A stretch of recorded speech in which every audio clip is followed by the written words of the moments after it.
Hey everyone, I'm Michael Short and welcome to a unique series of interviews with the Alberta Fish and Game Association. And we're kicking things off today with the Executive Director of the Alberta Fish and Game Association, Delinda Ryerson. Delinda, thanks so much for taking some time and chatting with us. Yes, thanks for interviewing us. Well, let's talk about that. What's the purpose behind a series of interviews that will highlight folks such as yourself and other members of the Alberta Fish and Game Association executive?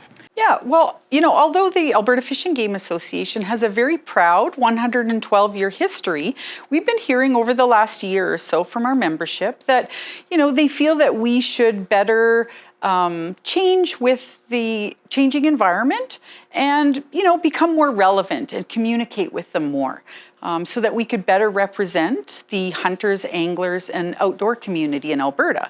So we thought we would conduct a series of interviews to stimulate discussion about what they would like to see of the AFGA in the future and keep them informed about renewal that we want to do and like a rejuvenation. And that element of communication is so important.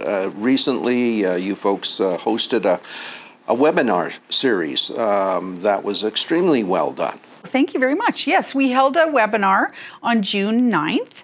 It was primarily organized by our Membership Focus Priorities and Programs Committee.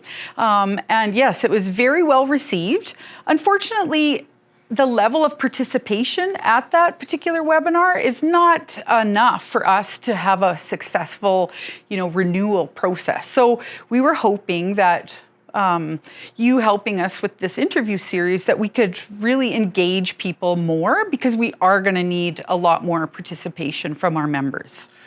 As the executive director of this organization, how do you see your role in terms of interacting with members and do you encourage members to come forward with suggestions, thoughts? Talk a little bit about how you see your role.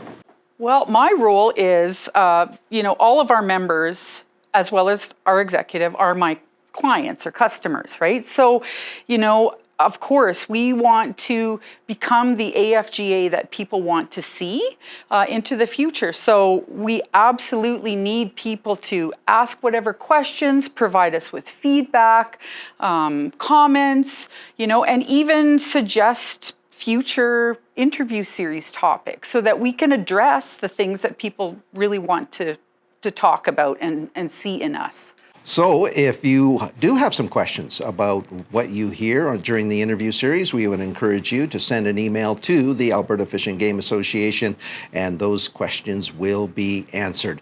Now, coming up next week, it will be a pleasure to introduce Victor Benz, who's the president of the AFGA, and he'll be sitting down and chatting with us about, the new direction that you folks are seriously considering. That's correct. Yeah. All right. Delinda, thanks so much for your time today. We really appreciate it. Thank you. Until next time, I'm Michael Short.